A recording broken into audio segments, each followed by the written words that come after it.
ఉన్నారు. బ్రదర్ చెప్పండి, మీరు ఎక్కడి నుండి ఎక్కడికి వెళ్తా ఉన్నారు, అంటే ఏం జరిగింది? मैं हैदराबाद से बैंगलोर जा रहा था, जॉब करता हूँ बैंगलोर में।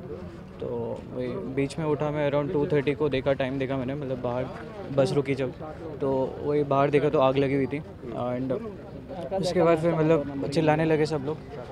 फ्रंट की तरफ से एग्जिट करने की कोशिश करी हम लोगों ने, उधर लॉक था, या फिर लोगों ने बोला कि पीछे से इमरजेंसी गेट है, उधर ट्राई करते हैं। तो मैं गया उधर, तो बाकी लोगों को उठाते हुए मतलब बोलते हुए कि आग लग गई, उठो उठो, वैसा फायर एंड ऑल। तो बट वही इमरजेंसी गेट मतलब विंडो था, इट वाजंट अ डोर नहीं था, तो विंडो था, उसको ब्रेक करने की कोशिश करे, पंच किया हमने, किक करा, नहीं ओपन हो रहा था। फिर शोल्डर पुश किया, फिर सर से भी मारा मैंने, फिर थोड़ा ओपन हुआ, फिर पुश करने के बाद निकल गया वो विंडो। तो विंडो से जंप करे हम लोगों ने, मैंने जंप किया पहले, फिर मेरे पीछे अराउंड 9-10 पीपल लोगों ने फिर जंप किया पीछे से। तो और फिर मतलब दूर जाके बस में फिर आग बढ़ रही थी, अंदर स्मोक आ रहा था। तो అయితే ప్రమాదంలో గాయపడినటువంటి మరో ఇంకో పర్సన్ ఉన్నారు, మనం చూస్తూ ఉన్నాము. ఇటు చేతికి కావచ్చు, ఇటు కాళ్ళకి కొంత స్వల్ప గాయాలయ్యాయి.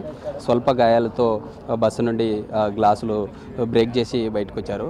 చెప్పండి, అంటే ప్రమాదం జరిగిన సమయంలో మీరు నిద్రలో ఉన్నారా, లేకుంటే మేల్కొనే ఉన్నారా, ఏం జరిగింది? మేమే నిద్రలోనే ఉంటిమి. ఏం సౌండ్ వచ్చే కదా ఒకేసారికి, ఏమో డ్యాష్ చేసాను, ఇలాంటి పక్కకున్న గాడికి డ్యాష్ చేసిన అలాగా అనిపించే.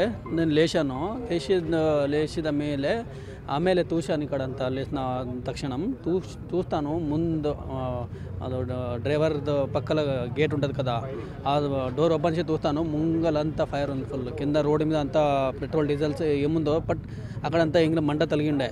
సో అదే మంట ఇక్కడ మెయిన్ డోర్ ఉంటుందా కింద దిగడానికి, ఆ మెయిన్ డోర్కు ఫుల్ మంట ఉండే. సో డ్రైవర్ దిగి కిందపై వెళ్ళింటారు వాళ్ళు.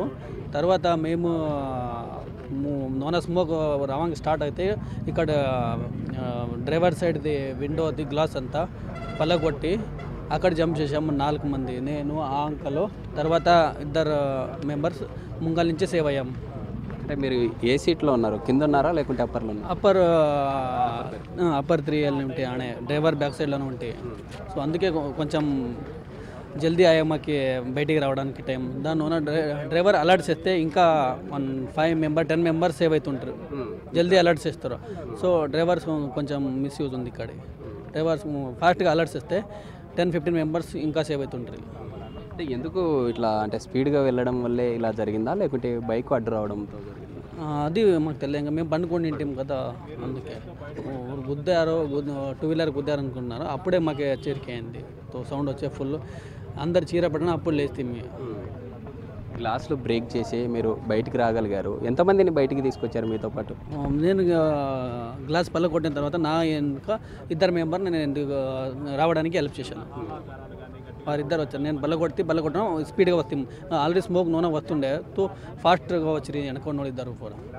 అంటే ఎలా బస్సు ఒక్కసారిగా మొత్తం బ్లాస్ట్ అయిందా, లేకుంటే ముందు భాగం ఏదైతే ముందు భాగంలో ఆ యొక్క బైకు పెట్రోల్ బ్లాస్ట్ ఒక్కసారిగా మంటలు రావడంతో అలా జరిగింది?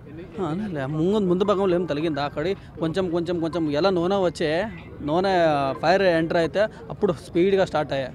ఆ స్పీడ్ స్టార్ట్ అవ్వకుండా ముందే మేము బయటికి వెళ్ళాము. ఇక్కడ 4 మంది మిగతా స్టార్ట్ అయిన తర్వాత వెనక కొంచెం స్మోక్లో ఈజీ అయ్యి బయటికి వచ్చారు. 10 మెంబర్స్ బ్యాక్ సైడ్లో. ఎవరు అదో డోర్ ఓపెన్ అయ్యలేదు, అన్ని పలకొట్టినే వచ్చారు, గ్లాస్ పలకొట్టి బయటికి వచ్చారు అందరు. హైదరాబాద్ నుండి బెంగళూరుకి వెళ్తా ఉన్నారా మీరు? అంటే ఏం పర్పస్ మీద వెళ్తా ఉన్నారు? చార్జెస్ ఎలా ఉన్నాయి? అంటే ఈ పండుగ సీజన్లో ఎక్కువ అమౌంట్ తీసుకొని ఈ యొక్క టైం కవరేజ్ కోసమే ఈ విధంగా వెళ్తూ ఉంటేనే ఇలా జరిగిందా? లేదు, అది అంతా మాకేం ఐడియా లేదు దాంట్లో, కానీ టికెట్ ప్రైస్ ఏముండే. ఇది మొత్తంగా ఈ జాతీయ రహదారి సమీపంలో చోటు చేసుకున్న ఈ ఘటన అందరినీ కలిచివేసింది. ఎందుకంటే ఒకేసారి దాదాపు 40 మంది ప్రయాణిస్తున్న బస్సులో 20 మంది వరకు కూడా ఇక్కడే బస్సులనే సజీవ దహనమైనటువంటి పరిస్థితి. ఈ ఘటన చాలా అందరినీ కలిచివేసింది. ఇప్పటికే అధికారులు ఘటన చోటు చేసుకున్న తర్వాత అందరూ ఈ ప్రాంతానికి చేరుకొని ఎవరు ఈ బస్సులో ప్రయాణిస్తూ ఉన్నారు అనే వివరాలను కూడా సేకరిస్తున్నటువంటి పరిస్థితి. బస్సులో ప్రయాణించే సమయంలో కొంత అలర్ట్ కావడం వల్లే ఇప్పటికే బాధితులు కొందరు బయటికి రాగలిగారు. వారితో పాటు మిగతా వారిని కూడా బయటికి తీసుకొని వచ్చామంటూ చెప్తున్న పరిస్థితి.